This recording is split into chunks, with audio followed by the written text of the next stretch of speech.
tous, aujourd'hui j'aimerais répondre à une question qu'on me pose souvent, c'est quelle récompense utiliser pour éduquer mon chien? Alors il y a plein d'écueils à éviter et il y a plein de petites astuces qui vont vous permettre de bien récompenser votre chien et d'utiliser des choses qui vont être efficaces. Je vais vous les présenter dans cette vidéo.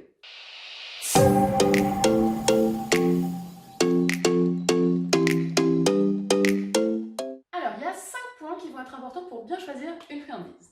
Le premier point, il faut que cette friandise elle soit intéressante pour votre chien. On utilise souvent le terme de appétence, ça veut dire que ça donne envie d'être mangé. Donc ça va dépendre de chaque chien et du goût de chaque chien. Mais il y a quand même des grands classiques qui vont revenir. Donc par exemple, tout ce qui va être le foie séché, le poisson, tout ce qui sent un petit peu mauvais, va avoir en général tendance à avoir un grand succès auprès de nos chiens.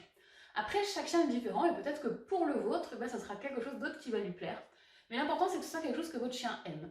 Donc, si vous voyez que votre chien a très peu d'intérêt pour les friandises que vous utilisez, si quand vous les proposez, il n'a pas vraiment envie de les manger ou il les prend vraiment parce que ça vous fait plaisir, posez-vous la question de savoir si les friandises que vous utilisez, elles ont un intérêt pour lui. Comment faire pour déterminer quelle est la friandise préférée de votre chien? Vous pouvez faire un test tout simplement.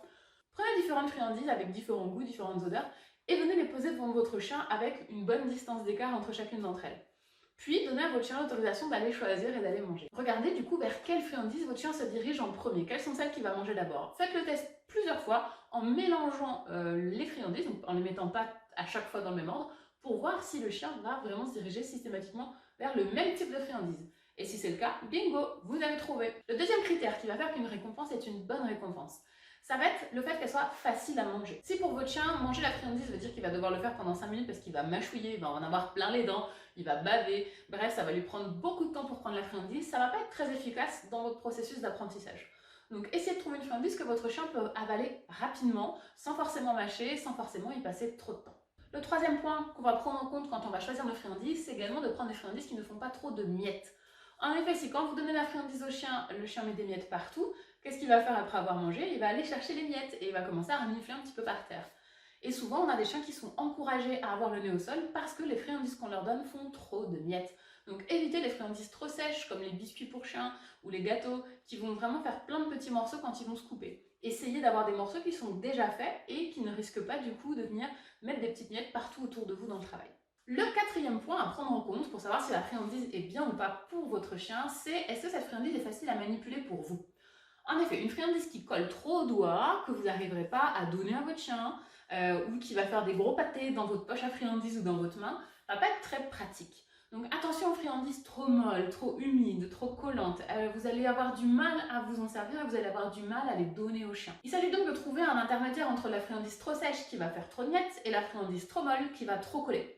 Encore une fois, plus vous allez tester des choses, plus vous allez pouvoir trouver ce qui vous correspond et ce qui va également pour votre chien. Le cinquième critère à prendre en compte pour savoir si la friandise est adaptée pour vous ou pas, c'est également les composants qu'il y a dedans. Beaucoup de friandises qu'on trouve dans les supermarchés ou dans les magasins spécialisés pour chiens contiennent énormément de choses qui ne sont pas forcément très bonnes pour nos chiens. Moi, j'essaye vraiment de donner à mes chiens et aux chiens de mes élèves des friandises les plus naturelles possibles, avec le moins de composants qui peuvent être mauvais pour eux. Attention donc aux friandises qui sont formulées spécifiquement pour les chiens ou spécifiquement pour l'éducation, dans lesquelles on va avoir simplement une très forte appétence. Donc là, les chiens vont adorer parce que l'odeur est forte ou parce que le goût leur donne envie d'y revenir. Mais en termes de composition, on ne sera pas sur quelque chose d'excellent.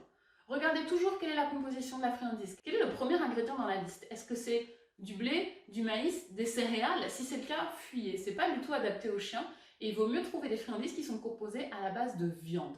Donc, les 5 critères à retenir pour avoir une friandise au top, ça va être le fait que le chien aime la friandise, qu'elle soit appétante et intéressante pour lui. Le fait qu'elle soit facile à manger, que votre chien ne mette pas 3 heures à la prendre. Qu'elle ne fasse pas trop de miettes pour pas que votre chien soit encouragé à renifler. Qu'elle soit pas trop collante pour que vous puissiez facilement la manipuler. Et qu'elle soit pas trop pleine de mauvais composants pour votre chien. Parce que on cherche vraiment à éviter ce genre de choses pour nos chiens. Donc, le type de friandises que moi je vous conseille d'utiliser, que j'utilise avec mes chiens, c'est des friandises qui vont être à base de viande, de poisson, de choses les plus naturelles possibles. Donc, nous, ce qu'on utilise principalement, ça va être du foie séché, du poisson séché sous plein de formes différentes, et de la viande séchée, donc ça peut être du poulet, ça peut être du bœuf, ça peut être du porc, qu'on va avoir en petits morceaux et qu'on va pouvoir donner au chien pendant les séances de travail. Vous pouvez tout à fait utiliser les croquettes de votre chien si elles remplissent les 5 critères. Souvent, pour certains chiens, le fait d'utiliser leur nourriture du quotidien fait que, comme c'est quelque chose auquel ils sont habitués, ça a très peu d'intérêt pour eux, ils ne sont pas forcément motivés par ça. Mais pour d'autres chiens qui sont assez gourmands, ça peut tout à fait suffire. Voilà pour cette vidéo sur comment choisir une bonne récompense pour son chien. Dites-moi dans les commentaires ce que vous utilisez avec votre chien et ce qui le motive vraiment. Ça permet de donner des idées à tout le monde pour savoir vers quoi se tourner pour pouvoir choisir de bonnes friandises pour son chien. Je vous rappelle que pendant toute la durée du défi que je me suis fixé de vous publier une vidéo par jour pendant 30 jours pour vous parler de chien, vous pouvez participer à un concours qui vous permet de gagner une séance de coaching avec moi, un kit de friandises à mâchouiller chez notre partenaire et un kit d'éducation canine Décliquer des chiens avec plein de surprises pour vous et pour votre chien. Pour participer, il n'y a rien de plus simple, il suffit de laisser un commentaire en dessous de cette vidéo ou en dessous des autres vidéos du concours. En effet, chaque commentaire vous donne une chance de plus de gagner. Si cette vidéo vous a plu, n'hésitez pas à la partager autour de vous et je vous dis à demain pour parler chien.